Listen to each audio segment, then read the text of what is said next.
Selamat pagi Bapak Ibu dan saudara-saudaraku, salam sejahtera bagi kita sekalian.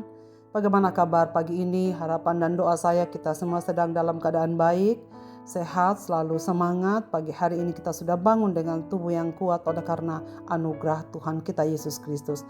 Senang sekali kita berjumpa kembali pada pagi hari ini, kita di acara Renungan Pagi, edisi 23 Agustus 2024. Semoga pagi hari ini kita dapat merendahkan diri di hadapan Tuhan untuk menerima sabdanya, agar dapat menjadi pandu kita untuk menjalani hari ini.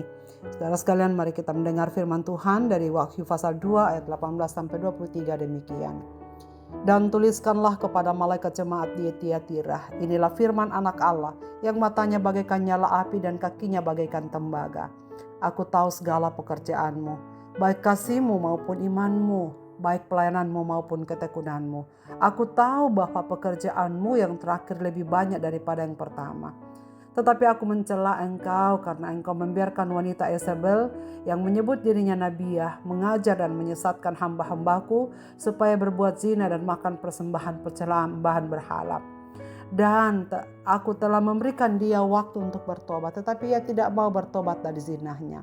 Lihatlah, aku akan melemparkan dia ke atas ranjang orang sakit, dan mereka yang berbuat zina dengan dia akan kulemparkan ke dalam kesukaran besar, jika mereka tidak bertobat dari perbuatan-perbuatan perempuan itu. Dan anak-anaknya akan kumatikan, dan semua jemaat akan mengetahui bahwa akulah yang menguji batin dan hati orang, dan bahwa aku akan membalaskan kepada kamu setiap orang menurut perbuatannya. Enggan menegur. Saudara-saudaraku, salah satu ciri orang yang hidup dalam zaman postmodern ini adalah individualistik, mengurusi hidup masing-masing, seolah-olah hidupmu bukan hidupku, urusanmu bukan urusanku. Kepedulian satu dengan yang lain makin memudar, jiwa gotong royong semakin kecil, semua dimudahkan oleh dunia teknologi yang semakin canggih, semua dengan mudah dikerjakan sendiri. Bahkan parahnya muncul sikap enggan untuk saling menegur. Jauh sebelum masa ini, saudara sekalian, dalam surat-surat keempat, yaitu surat kepada jemaat di Tiatira, sikap hidup individualistik nampaknya sudah mulai terjadi. Mereka memang menerima pujian karena kasih, iman, dan pelayanan mereka. Saudara sekalian, baik sekali bahwa mereka masih tetap didapati dalam kasih, iman, dan pelayanan walaupun mereka dalam kehidupan yang sulit. Tetapi sekalipun demikian, ada satu hal yang ditegur keras oleh Tuhan. Kata yang dipergunakan adalah mengecam, yang disebutkan bahwa mereka membiarkan seorang wanita Yezebel mengajarkan ajaran yang tidak benar. Tuhan sangat tidak suka dengan ajaran wanita itu. Tuhan sudah membiarkan kesempatan baginya untuk bertobat, tetapi tidak digunakannya. Oleh karena itu hukuman akan dijatuhkan kepadanya dan semua orang akan mengikuti ajarannya. Penghakiman tidak akan diluputkan dari mereka. Mengapa sampai ada orang yang mengajarkan hal yang tidak benar di tengah-tengah jemaat dan tidak dihentikan? Dibiarkan begitu saja. Saudara, tidak disebutkan alasannya. Surat itu hanya menyebutkan engkau membiarkan. Hal itu berarti bahwa mereka sebenarnya telah tahu bahwa orang itu mengajarkan hal yang tidak benar. Mereka dapat menyaksikannya dengan bukti. Bisa jadi mereka takut atau sungkan untuk menegur dan berikan sanksi kepada orang itu. Bisa pula karena penyebab lain. Merasa bahwa itu bukan urusannya. Namun yang jelas keberadaan orang itu bukan tidak diketahui. Rasa sungkan atau enggan sangat umum di tengah-tengah masyarakat kita sekarang. Rasa sungkan membuat orang enggan menegur orang yang sudah nyata-nyata berbuat salah. Bisa jadi mereka sungkan karena posisinya yang terhormat atau kaya. Bisa pula karena malas atau tidak ingin mendapat masalah dan menganggap bahwa itu bukanlah urusanku. Orang akhirnya mendiamkan perbuatan salah itu, membiarkan dosa seorang yang lambat laun akan menyeret makin banyak orang. Padahal menegur orang yang melakukan kesalahan adalah salah satu kewajiban dalam kehidupan persekutuan. Tentunya teguran itu diberikan bukan dalam semangat untuk menjatuhkan orang yang bersalah. Teguran itu justru membawa kebaikan supaya orang yang salah tidak makin jauh melangkah di jalan yang salah. Jika dibiarkan hal itu, sama saja membiarkan orang yang lain berjalan menuju jurang jatuh ke dalam jurang. Terlebih lagi, jika kesalahannya itu berpengaruh kepada anggota jemaat yang lain.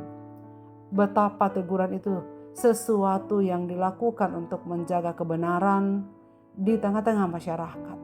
Walaupun sebenarnya tidak enak, baik yang ditegur maupun menegur. Tetapi budaya sungkan itu haruslah ditiadakan. Budaya enggan bukanlah budaya orang Kristen. Karena budaya orang Kristen adalah budaya yang saling memperhatikan, saling menegur dalam kasih, dan saling menguatkan. Tentu saja teguran itu harus dengan penuh kasih diberikan.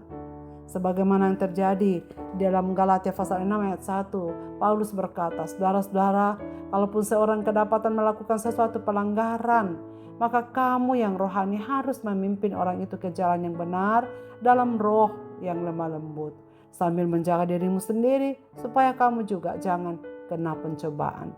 Dan jelas ini saudara sekalian, Rasul Paulus mengajarkan dan mengingatkan bahwa tugas dan tanggung jawab kita itu adalah saling menguatkan, saling meneguhkan. Bahkan di dalam Amsal pasal 27 ayat 17 dikatakan, besi menajamkan besi, orang menajamkan sesamanya. Jadi fungsi kita saudara sekalian bukanlah hanya untuk menikmati kehidupan yang baik bagi diri sendiri. Tetapi di dalam kehidupan kita ini ada tanggung jawab yang harus kita berikan. Kita dipilih, kita dipanggil untuk melakukan yang terbaik bagi orang-orang di sekitar kita. Saudara, mari kita berdoa. Bapa di surga, Bapa di dalam nama Yesus Kristus, terima kasih untuk firman-Mu pada pagi ini kepada jemaat Tiatira. Tuhan mengingatkan supaya mereka tetap setia sebagai anak-anak-Mu. Dan kami bersyukur bahwa pagi hari ini kami dapat diberikan kekuatan bahwa di tengah-tengah hal-hal baik yang kami lakukan, mungkin ada saja hal yang kurang baik. Dan kiranya Tuhan tolong kami supaya apa yang kami lakukan tidak berkenan kepadamu itu kami dapat ubah dengan baik. Tuhan tolong kami dan mampukan kami supaya kami dapat belajar saling menegur satu dengan yang lain. Bahkan berilah kami keberanian jika pada suatu waktu kami melihat sesuatu yang dilakukan orang lain tidak benar di matamu. Tuhan tolonglah kami supaya kami saling menegur satu dengan yang lain di dalam kasih, agar kami dapat bersungguh-sungguh ke arah Kristus dengan baik. Bapa Surgawi, pada pagi hari ini kami serahkan hidup kami dalam tangan-Mu.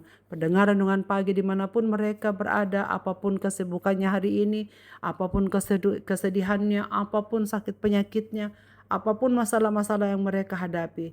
Bapa Surgawi, tolonglah supaya umat-umat-Mu ini dapat bertumbuh di dalam kasih yang semakin mengenal dengan Engkau. Pada waktu kami melihat kecurangan, ketidakbaikan, dosa, biarlah Tuhan menolong kami untuk dapat menegurnya dalam kasih, agar dapat kembali kepadamu dan hidup di jalan-Mu dengan baik. Terima kasih Bapa, dengar doa kami.